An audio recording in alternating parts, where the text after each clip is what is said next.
Hi everyone, welcome back to my channel. If you're new here, my name is Abby and today I'm going to be talking to you about the problems that I used to make with my houseplants.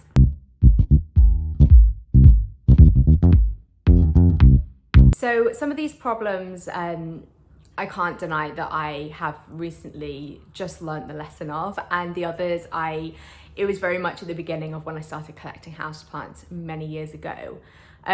So these problems are ones that I have learnt from, and I actually do get asked a lot of questions, a lot of like plant care questions and resolution asks on Instagram. So a lot of people will say, this is wrong with my plant, what could it be? So I thought this video might be useful to new people and also to people that have had plants for a while that might not necessarily realise what they're doing wrong. So these are just the problems that I've personally encountered. This is a small list of them. I'm not saying these are the only problems I've had, they absolutely aren't, but these are the most common mistakes that people make. And before we get into the video, don't forget to like this video if you enjoy it, thumbs down if you don't, but I really hope you do, and don't forget to subscribe because it would mean a great deal to me. So the first one comes down to watering your plant. So I used to always make this mistake. I was quite naive in understanding that you would go around your home with a watering can, or to me it's usually just a jar, and just pour water in it and look as to when like the water level's going down. If it's kind of absorbing it quickly, it's thirstier, and then just guessing how much water it needed and then just leaving it. So the problem with this is a lot of our pots don't sit out in pots with drainage holes because obviously the water would come through. So they're usually in cover pots, and whether that be a nursery in a cover pot or straight into a cover pot.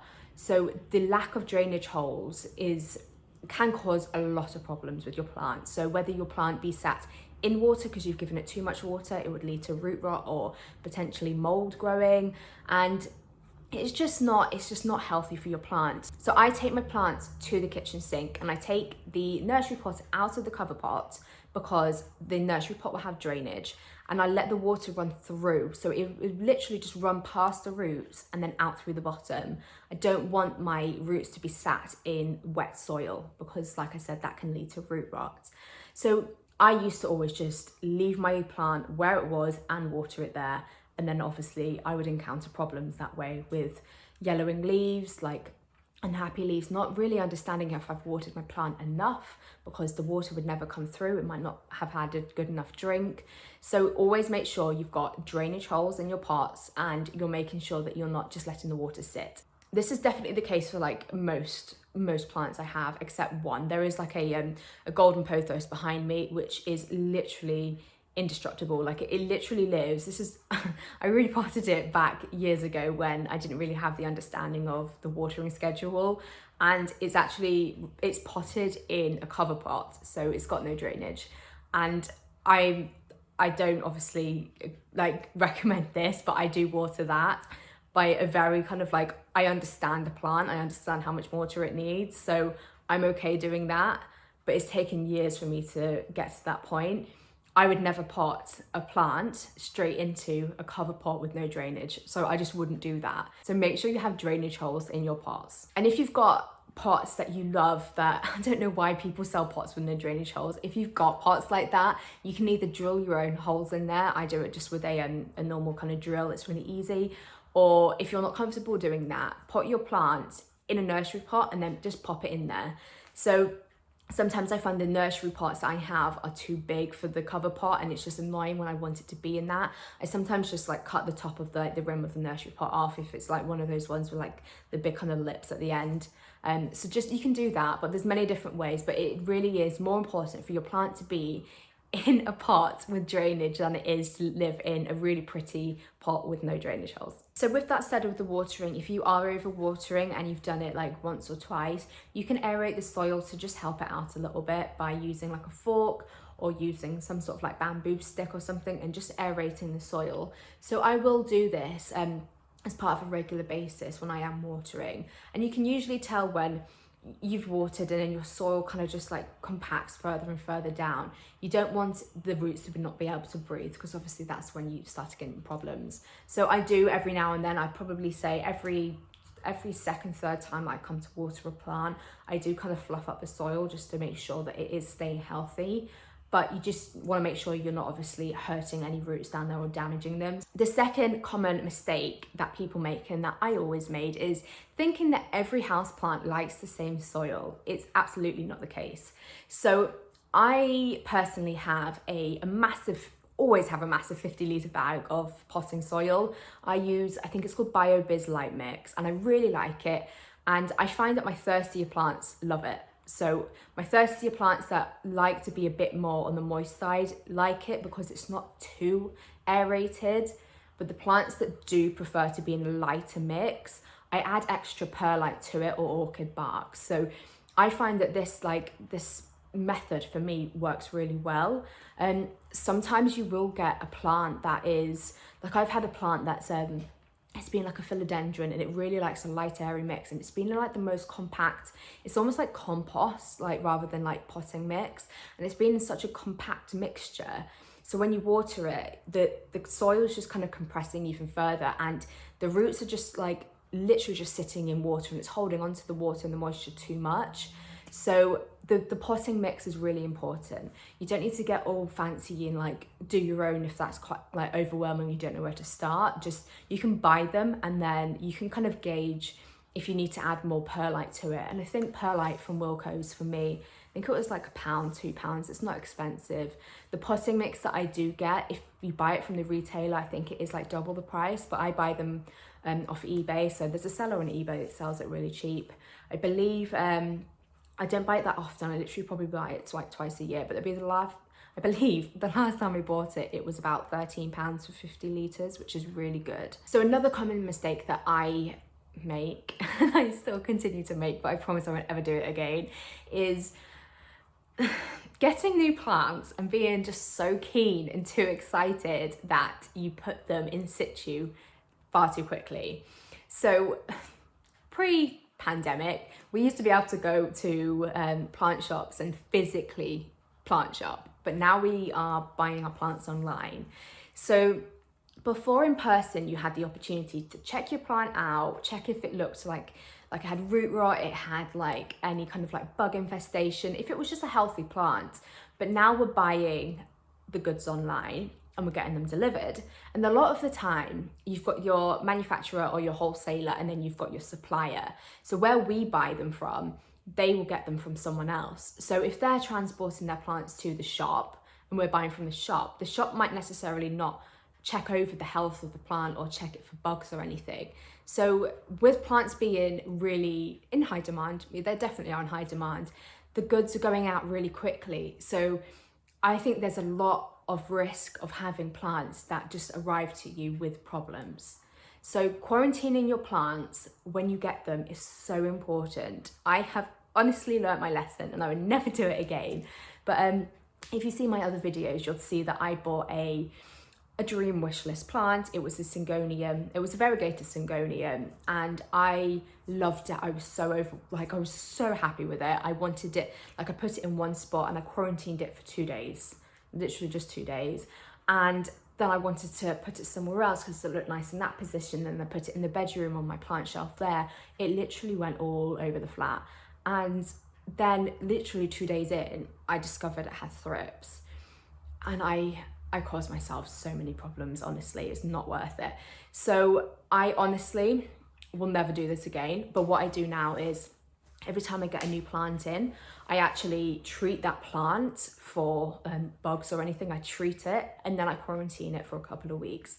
Because then over those couple of weeks, you're just checking on it, seeing if it's developing anything, like whether it did have a bug that is now coming out like visually or anything. So it really, really is important.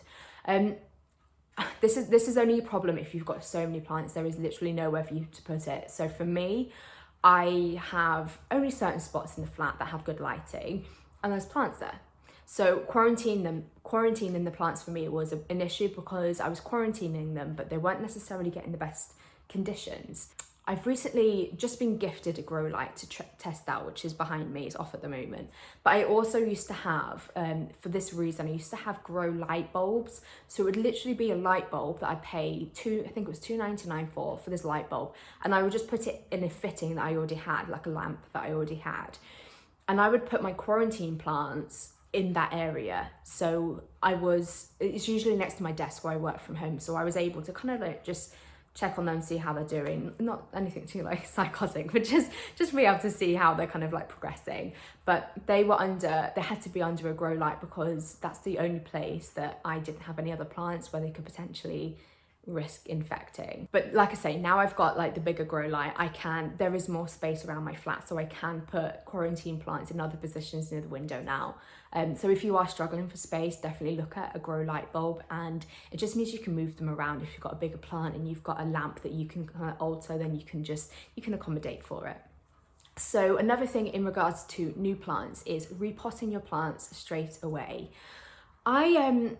I'm very much hit and miss with this, and I don't think there is any particular rule. So when I got my plants from Plant Lovers, my variegated monsteras, they went through the mail. They literally became international. So they had been on their like journey to me for days. I think it was like 5 days. The soil when they arrived were just out of the pots. Like the roots were like it was so compact. It needed to be repotted straight away because there was no point me just putting all the soil back in and then leaving it for however long it could manage and then having to repot it because it was really root bound. So in that situation, I did repot my plant straight away, but you're not really supposed to repot your plant straight away. That's because when we're getting them shipped to us, especially, they've gone through stress. So they've been in like a black box for like however many days they've been in the post. So they've had no light.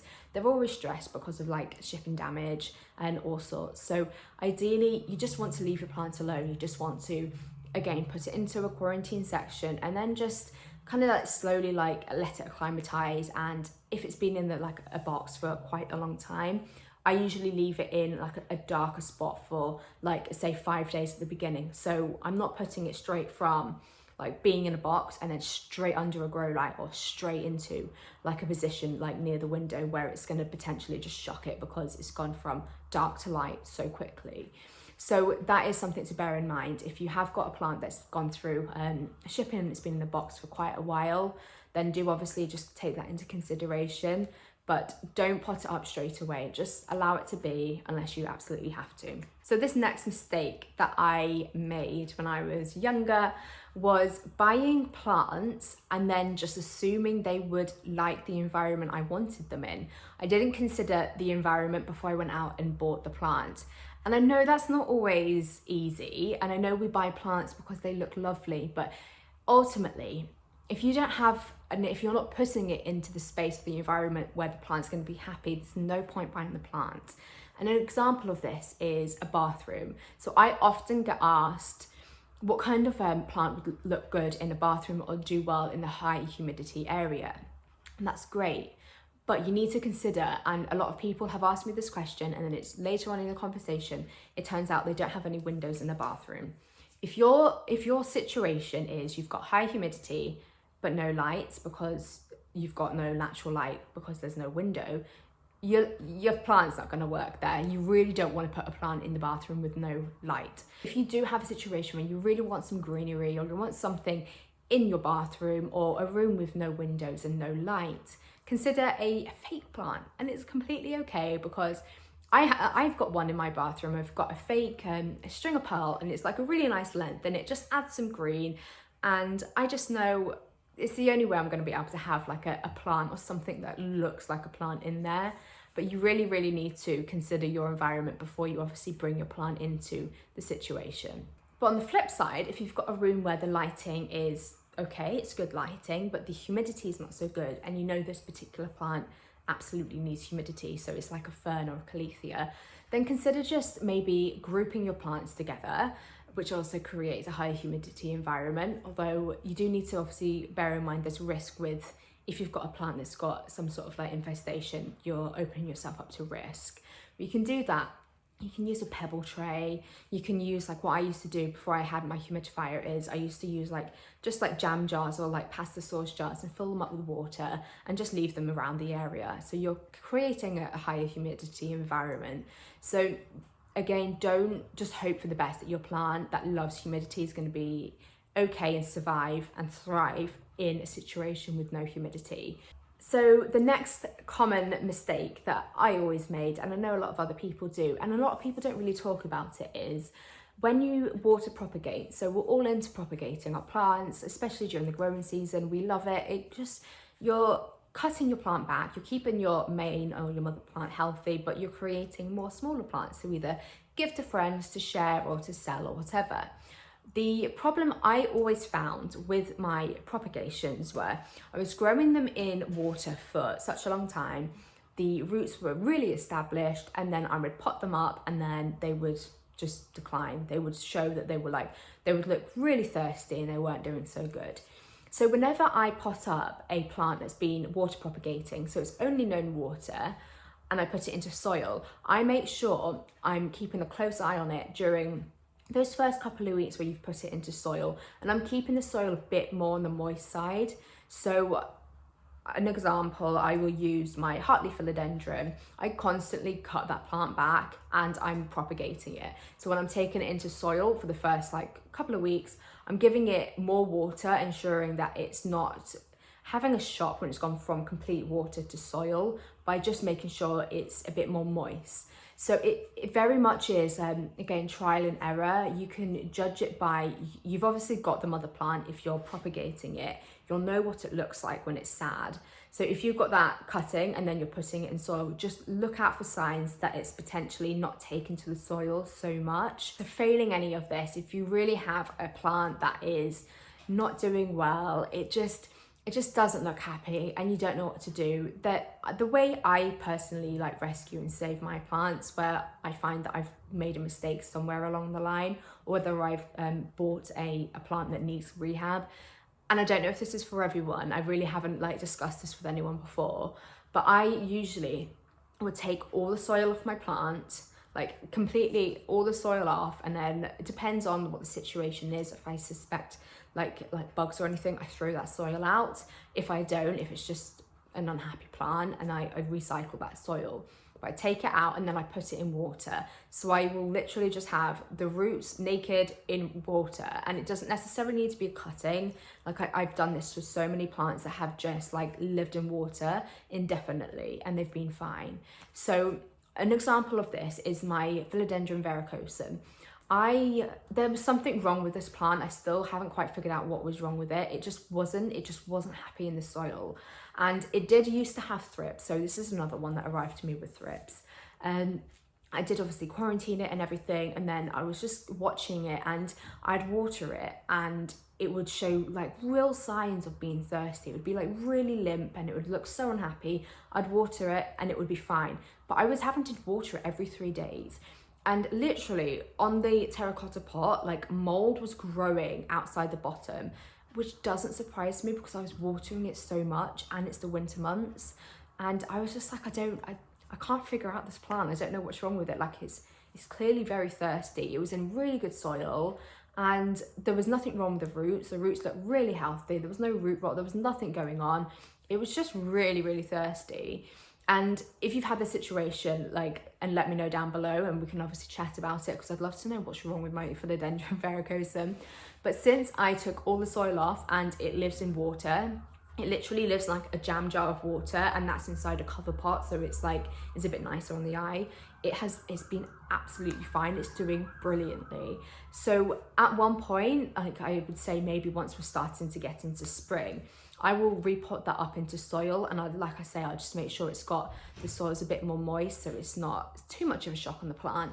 But it's just a way that's how I manage and deal with my plants that I just know need a bit of rehab. And it's been really successful with quite a lot of plants I've done that with before. I did it with my Rafter4 tetrasperma. It was water. It was living in water for, I'd say, 2-3 months, and then I put it into soil and it suddenly just liked the soil. But you do want to make sure, if you're putting a plant into water for a long time, it might be that it will never really enjoy going into soil ever again. So don't leave it in water for too long if you want it to eventually go back into soil. But again, when you put it in soil, just give it a bit more water than you naturally would, because obviously you don't want it to be shocked because it's gone into soil. So I really hope this was helpful. I probably rambled on a bit, but it's because I've actually had these problems, and I do get asked these questions quite often. So I really wanted to make sure I'm helping you the best way as possible. And again, I'm no expert. I absolutely am no expert. And I actually rely on my friends' experiences when I'm new to like a problem, and they will advise me what to do. So it's all a learning curve. And I think that's what's really great about the plant community, is that we all talk about our struggles and we learn.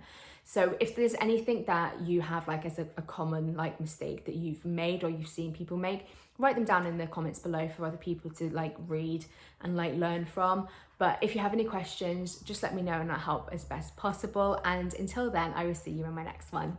Bye.